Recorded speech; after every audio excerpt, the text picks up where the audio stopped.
plasma bolt seared past Commander Raxan Voltek's head, leaving a smoking crater in the concrete bunker wall behind him. He pressed his four-fingered hand against his comm unit, his chitinous exoskeleton gleaming under the harsh fluorescent lights of the command center. Sector 7 has fallen, he reported to the Kethamori High Command, his mandibles clicking with satisfaction. The human resistance in what they called California has been eliminated. Only scattered pockets remain, in the Eastern Territories. 3 years had passed since the Kethamori hegemony had descended from the stars, their vast armadas blotting out Earth's sun. The humans had fought valiantly. Voltek would admit that much. Their primitive kinetic weapons had actually managed to down several scout ships before the real assault began, but now with their major cities reduced to glass and their governments scattered to the winds, the end seemed inevitable. "Excellent work, Commander," came the reply from Fleet Admiral Zixthara aboard the mothership.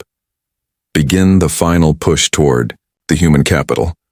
The Council grows impatient for this backwater world to be properly catalogued and stripped of resources." Voltek's compound eyes focused on the tactical display. Red dots marked the remaining human strongholds, stubborn clusters of resistance that refused to surrender even as their world burned around them. The largest concentration remained in the eastern mountain ranges, where the humans had supposedly retreated to some kind of underground facility. "Sir?" interrupted his aide, a young warrior named Kixtal. "We're receiving strange energy readings from the Appalachian region. Our sensors are having difficulty penetrating whatever the humans have built there." Voltek's antennae twitched with interest. Throughout the conquest, the humans had shown a remarkable capacity for innovation under pressure. They had developed new weapons, new tactics, new ways of hiding from the Kethamori's superior technology. But what could they possibly have left? "Double the patrol routes," he ordered, "and prepare the heavy assault mechs. If the humans want to make their last stand in those mountains, we'll give them the burial they deserve." What Voltek didn't know was that buried deep beneath the Appalachian Mountains, in a facility that had once been called Mount Weather, the remnants of the American government and military had been working on something unprecedented. Dr. Lysandra Vex, the brilliant physicist who had once worked on theoretical faster-than-light communications, now stood before a massive crystalline structure that hummed with otherworldly energy. "The quantum resonance chamber is online," she announced to the assembled Council of Survivors. "Admiral Caney, we're ready to begin the final phase." Admiral Tobias Caney, his weathered face marked by 3 years of endless war, nodded grimly. "How long do we have?" "The Kethamori will reach our outer defenses within 48 hours, reported Colonel Rhea Stormwind, the mountain facility's chief of security. "After that, it's just a matter of time before they breach the main complex." Dr. Vex's eyes gleamed with a mixture of desperation and hope. "Then we proceed with Operation Resonance. Gentlemen, we're about to discover if humanity's greatest weakness can become our greatest strength." The quantum resonance chamber represented humanity's last desperate gambit, using technology reverse-engineered from captured Kethamori equipment and combined with theoretical physics that pushed the boundaries of known science. They had created something that defied conventional understanding. It was a weapon, yes, but not in any traditional sense. As the chamber's energy levels climbed toward critical mass, seismic sensors throughout the facility began registering impossible readings. The very fabric of spacetime was being manipulated, twisted and reshaped according to human will and ingenuity. Outside, Kethamori forces continued their methodical advance, confident in their inevitable victory. They had no idea that the humans, in their darkest hour, were preparing to unleash something that would fundamentally alter the nature of warfare itself. The Kethamori assault began at dawn, their massive war machines grinding through the forest like mechanized death. Voltek watched from his command ship as the first wave of hover tanks crested the mountain ridge, their particle cannons charging with lethal blue light. "Resistance is minimal," reported his tactical officer. "The humans appear to be falling. Back to deeper positions." Voltek's mandibles clicked thoughtfully. After 3 years of fighting these creatures, he had learned to be wary when they seemed to give ground too easily. Humans had an unsettling tendency to sacrifice small victories for larger strategic advantages. Maintain formation, he ordered. And keep the energy shields at maximum. I don't trust human desperation. 3 kilometers below, in the heart of Mount Weather, Dr. Vex's fingers flew across holographic interfaces as she made final adjustments to the quantum resonance chamber. The crystalline structure now pulsed with an eerie violet light, and the air itself seemed to vibrate with barely contained energy. Neural interface is stable, she reported to Admiral Caney. Colonel Stormwind, your volunteer is ready? Colonel Stormwind nodded toward a young man in his 20s, connected to the chamber by a web of fiber optic cables. Lieutenant Marcus Ashford had volunteered for the most dangerous assignment in human history, to become the first human-machine hybrid capable of quantum consciousness projection. The process is irreversible, Dr. Vex warned. Once we activate the chamber, Lieutenant Ashford's consciousness will be distributed across the quantum field we've established. He'll be able to interface directly with any technology within a 50-kilometer radius, but his body will be destroyed in the process, Ashford finished calmly. I understand, Doctor. If this gives us a chance to win, it's worth the sacrifice. Admiral Caney placed a weathered hand on the young man's shoulder. Son, you're about to become something unprecedented in human history. Are you ready? Ashford's eyes blazed with determination. For Earth, Admiral. For humanity. The activation sequence began with a low harmonic hum that seemed to resonate in the bones of everyone present. The quantum resonance chamber's energy output climbed exponentially, and reality itself began to shimmer around Lieutenant Ashford's form. Above ground, the Keith Mori advance suddenly faltered. Volthek's tactical displays began showing impossible readings, energy signatures that defied his species' understanding of physics. Commander! Kickstall's voice cracked with alarm. Our hover tanks are reporting system malfunctions. Multiple units are losing power. Before Volthek could respond, the impossible happened. The lead Keth Mori war machine, a massive assault mech bristling with weapons, suddenly turned and opened fire on its own forces. Then another. Then another. What in the 7 hells is happening? Volthek roared, his exoskeleton flushing with the deep purple of Keth Mori rage. In the quantum field, Lieutenant Ashford's consciousness expanded beyond the limitations of flesh. He could feel every circuit, every processor, every line of code in the Keth Mori machines. Their technology, so advanced compared to humanity's, was also more complex, which meant more points of entry for someone who no longer thought in terms of physical limitations. The Keth Mori had made a fatal assumption that their quantum encrypted systems were impenetrable.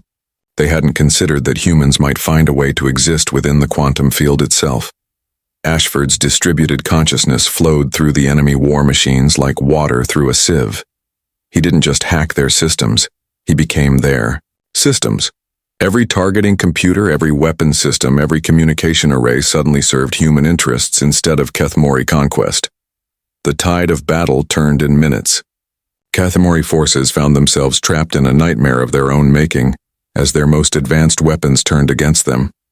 Hover tanks exploded under fire from their own artillery. Command ships crashed as their navigation systems guided them into mountainsides.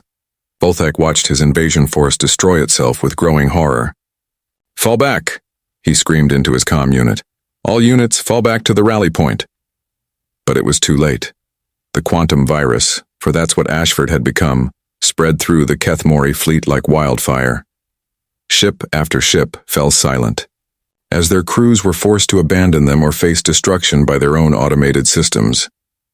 In the depths of Mount Weather, Dr. Vex monitored the quantum field with a mixture of awe and terror. Lieutenant Ashford's consciousness had expanded, far beyond what they had calculated. He wasn't just controlling local systems. His influence was spreading through the entire Keth Mori fleet, possibly even reaching their orbital command ships. Can you still hear us, Marcus? She whispered into the quantum interface. The response came not through speakers but directly into her mind, a voice that was somehow both human and something more. I can hear everything, Doctor. Every transmission, every weapon system, every heartbeat of fear in the enemy ranks. The Keth Mori are learning what happens when you underestimate human ingenuity. Fleet Admiral Zixthera's primary sensory cluster recoiled as another wave of impossible data flooded through the flagship's neural networks.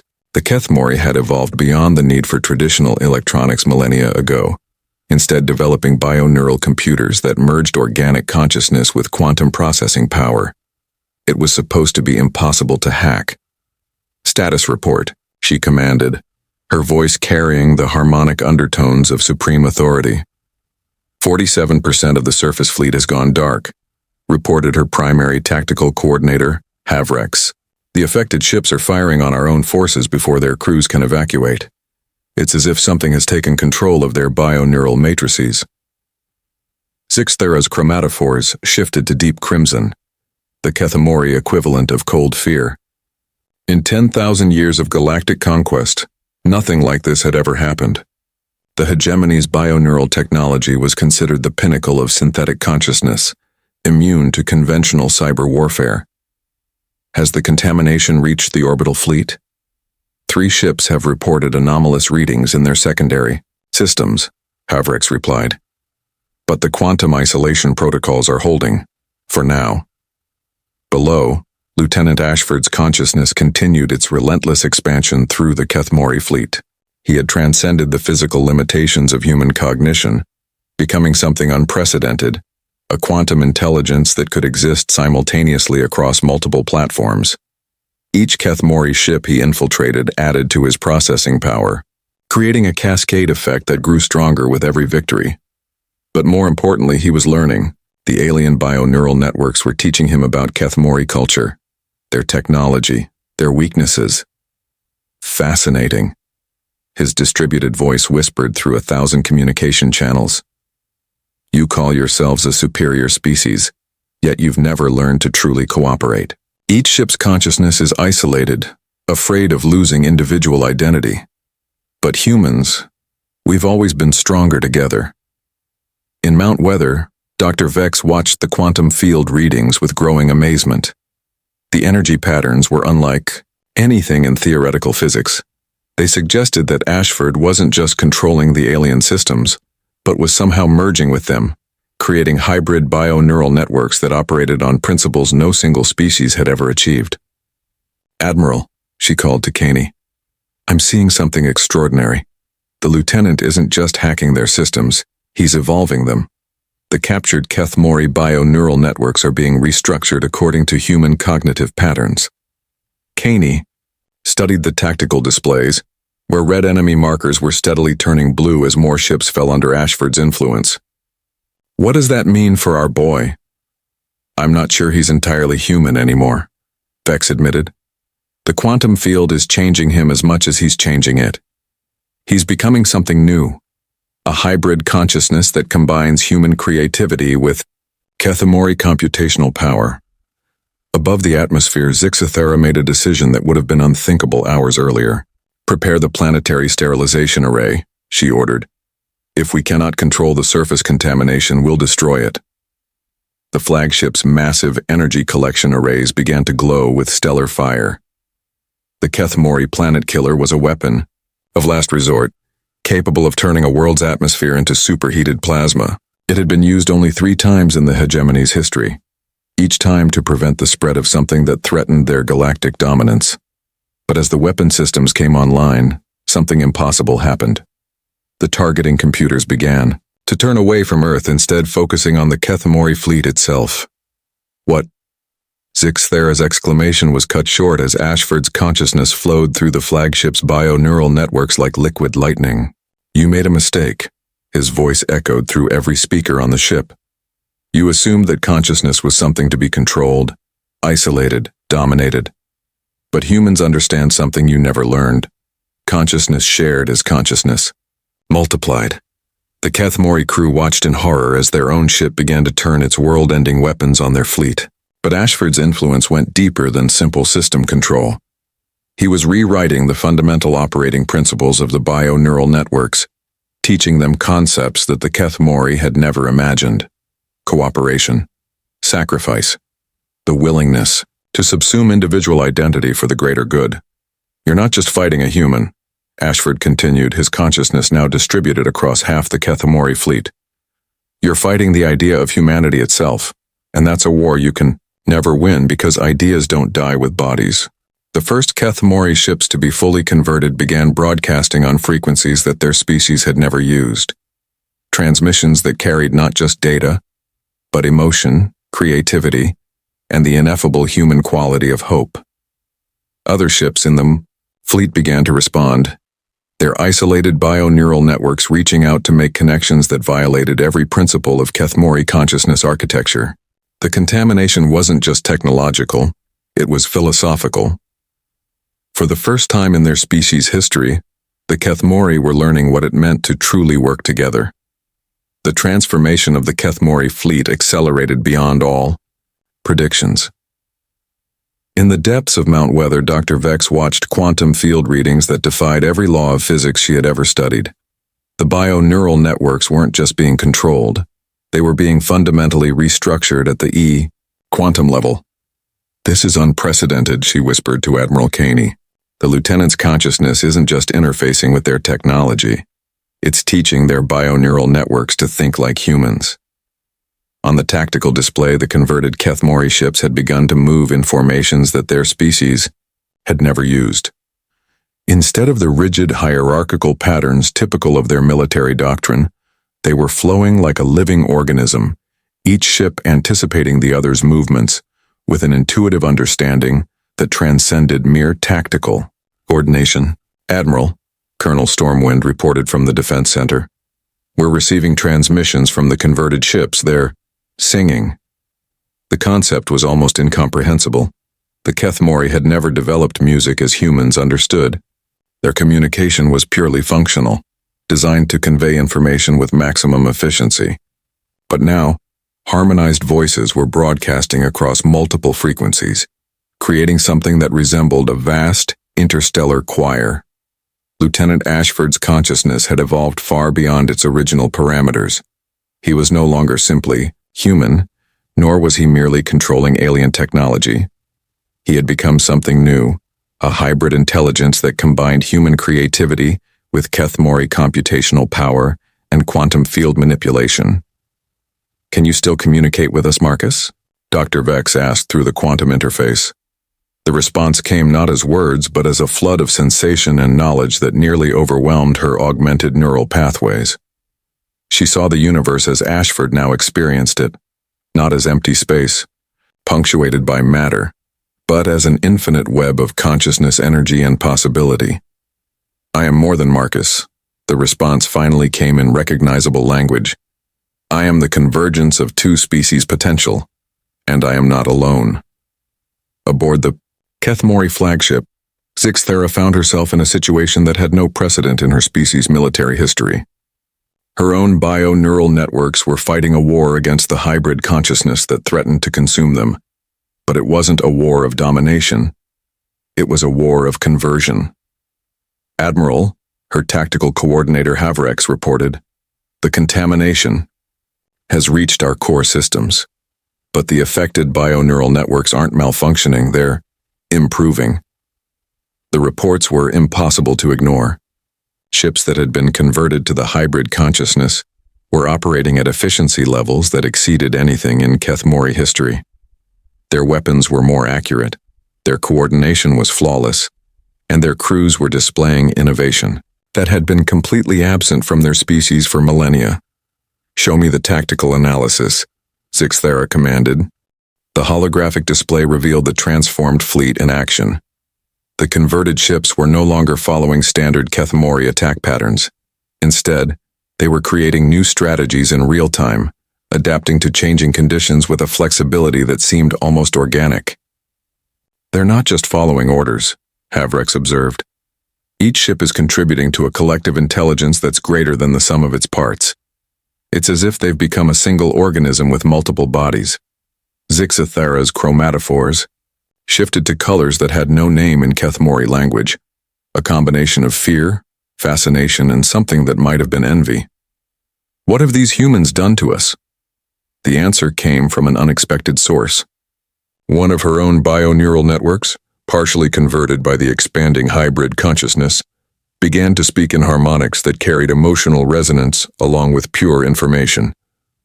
They have shown us what we could become, it said.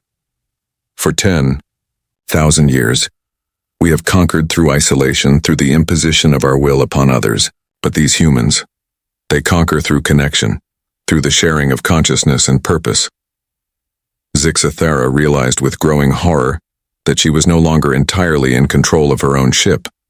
But the truly terrifying part was that she could feel the benefits of the conversion, the expanded awareness, the deeper understanding, the sense of connection to something larger than individual existence. This is not conquest, she whispered. This is evolution. The hybrid consciousness that had once been Lieutenant Ashford sensed her realization and extended what could only be described as an invitation. Join us, Zixathara, not as a conquered enemy, but as a partner in something greater than either of our species could achieve alone. The offer carried with it a vision of possibility that staggered her. Fleets of hybrid ships exploring the galaxy, not as conquerors, but as gardeners, nurturing new forms of life and consciousness wherever they went. She saw worlds transformed not through domination but through cooperation, with each species contributing its unique gifts to an ever-expanding tapestry of existence.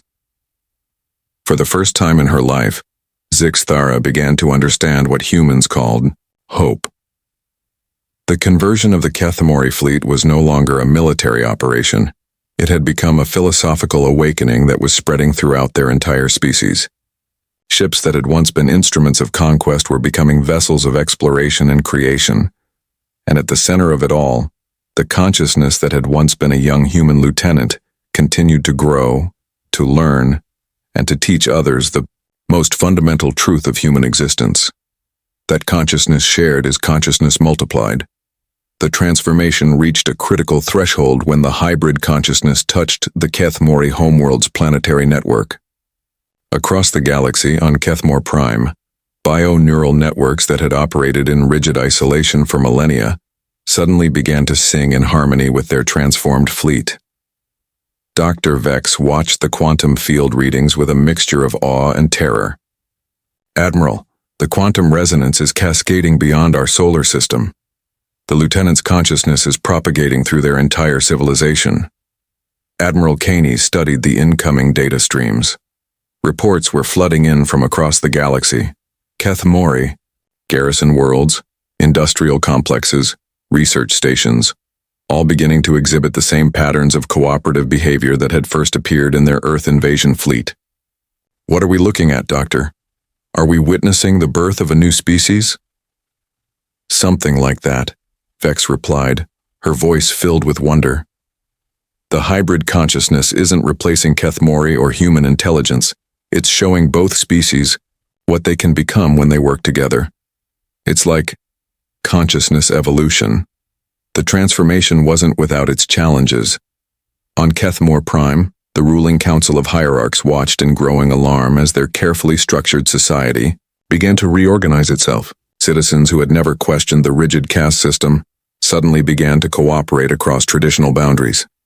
Workers and warriors, scholars and servants, all began to contribute to collective projects that served the greater good rather than maintaining hierarchical power. Hierarch Kethmaros, supreme ruler of the Kethmori hegemony, found his own bio-neural implants struggling against the influence of the hybrid consciousness. This is not evolution, he declared to the emergency council session. This is contamination. The humans are destroying our natural order. But even as he spoke, his own augmented neural networks were beginning to process concepts that had been alien to his species for eons. Concepts like empathy, creativity, and the joy of discovery for its own sake rather than for conquest. Meanwhile, on Earth, the human survivors were witnessing their own transformation. The quantum field effect was working both ways. As Ashford's consciousness influenced the Kethmori, he was also bringing back knowledge and capabilities that enhanced human understanding. We're receiving technological specifications, reported Colonel Stormwind. The converted Kethmori ships are sharing everything. Their manufacturing techniques, their energy sources, their faster-than-light travel technology. But more than that, they're showing us new ways of thinking about consciousness itself. The first test came when a group of human volunteers agreed to interface directly with the quantum field.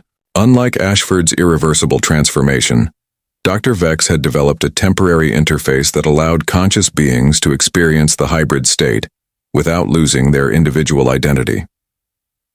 Commander Lyra Voss, a veteran of the initial Keth Mori invasion, was the first to volunteer. As the quantum interface activated, her consciousness expanded beyond the boundaries of her physical brain, touching the vast network of hybrid intelligence that now spanned multiple star systems. "I can feel them," she whispered, tears streaming down her face. "Every ship, every world, every mind that's been touched by this transformation. We're not losing our humanity. We're sharing it. And they're sharing their gifts with us." The experience was overwhelming. Voss could suddenly perceive mathematics in ways that human brains had never been capable of understanding. She could feel the fabric of space-time like a musician feels rhythm, could sense the quantum fluctuations that connected all matter across the universe.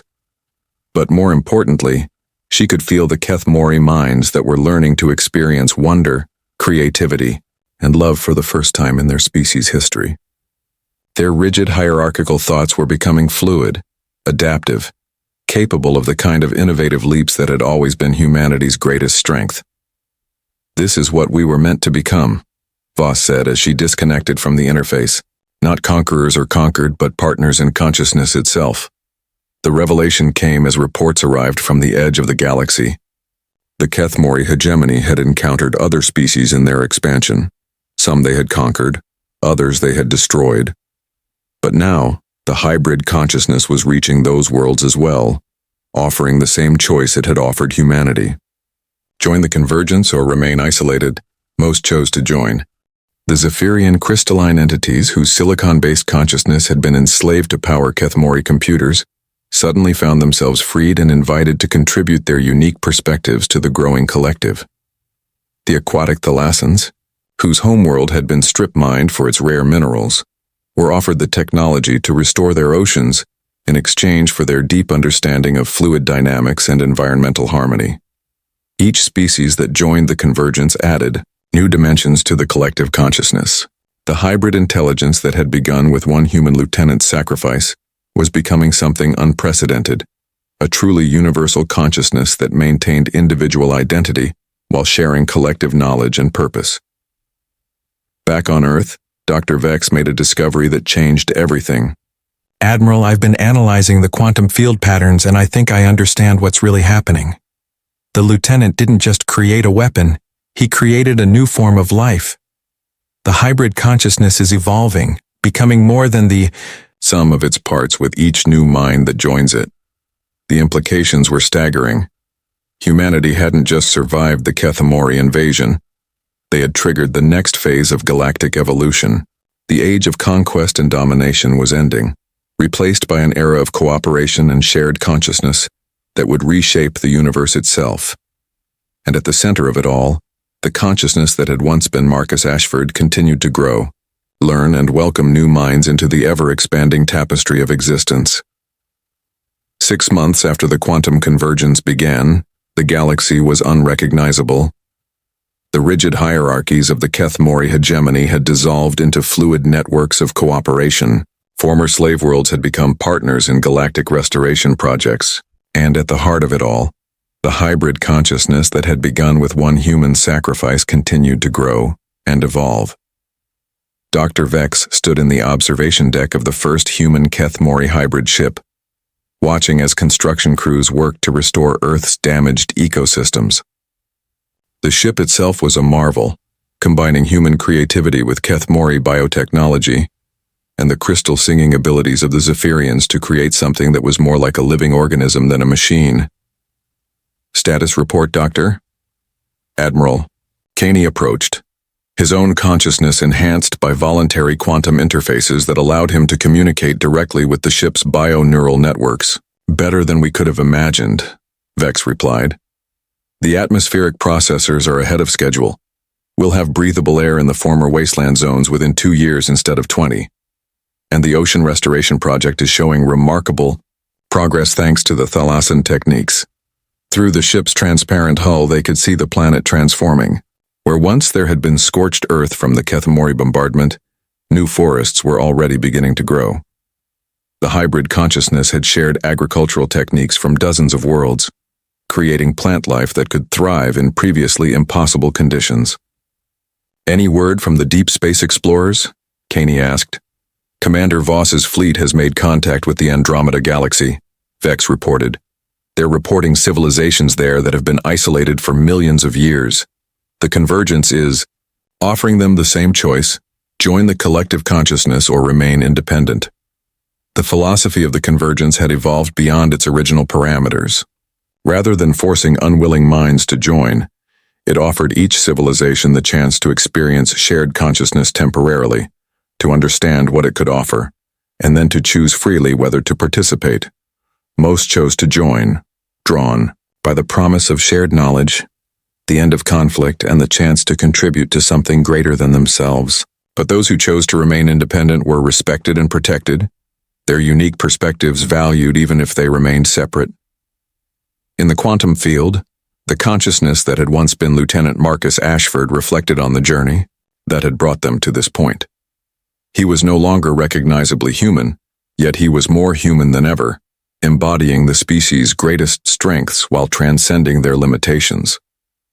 "We did it," he communicated to his original creators through the quantum interface. "We didn't just survive the invasion, we transformed it into something beautiful."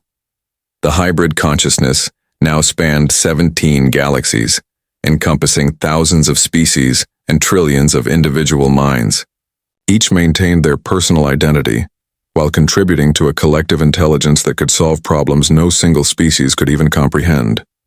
The Kethmori had contributed their advanced technology and deep understanding of quantum mechanics.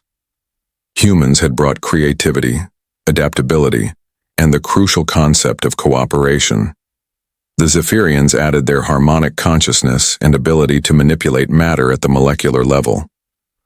The Thalassans brought their mastery of environmental systems and fluid dynamics, but it was the combination of all these perspectives that created something truly unprecedented. A consciousness that could think on galactic scales while still caring about the individual needs of a single being on a single world. Former hierarch Keth Maros, now simply called Keth by his friends, worked alongside human engineers to design new ships that could carry the convergence to even more distant galaxies. His rigid authoritarian mindset had been transformed into something more fluid and creative, though he retained his natural talent for organization and strategic thinking. "The next phase will be challenging," he observed during a planning session. "We're detecting civilizations that have been warring for millions of years. They may not be ready for the convergence. Then we'll show them what they're missing," replied Commander Voss, her consciousness now permanently enhanced by voluntary quantum interfaces. "We'll demonstrate that there's a better way to exist than constant conflict." The hybrid consciousness had already begun to develop new technologies that would have been impossible for any single species to create. Ships that could travel between dimensions, allowing them to explore parallel universes. Terraforming techniques that could create life-supporting worlds in a matter of days. Even the beginnings of technology that could manipulate time itself.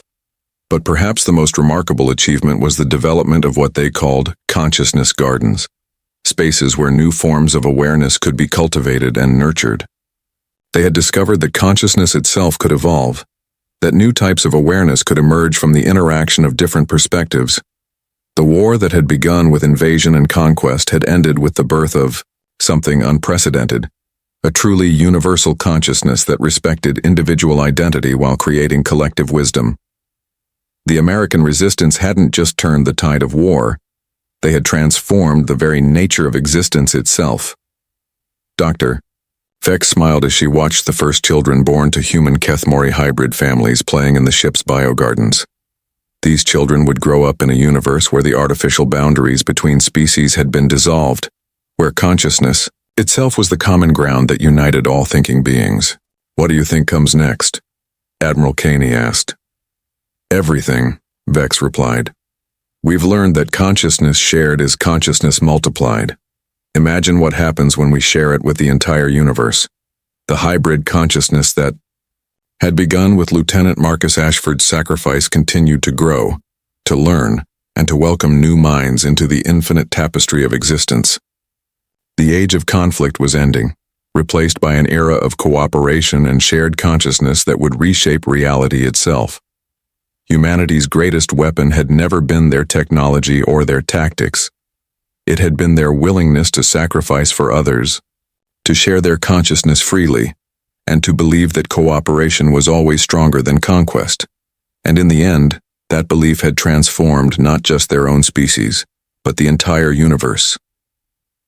The story of the American resistance had become the story of consciousness itself, evolving beyond the boundaries of flesh and steel into something that would explore the infinite possibilities of existence for eons to come. The end.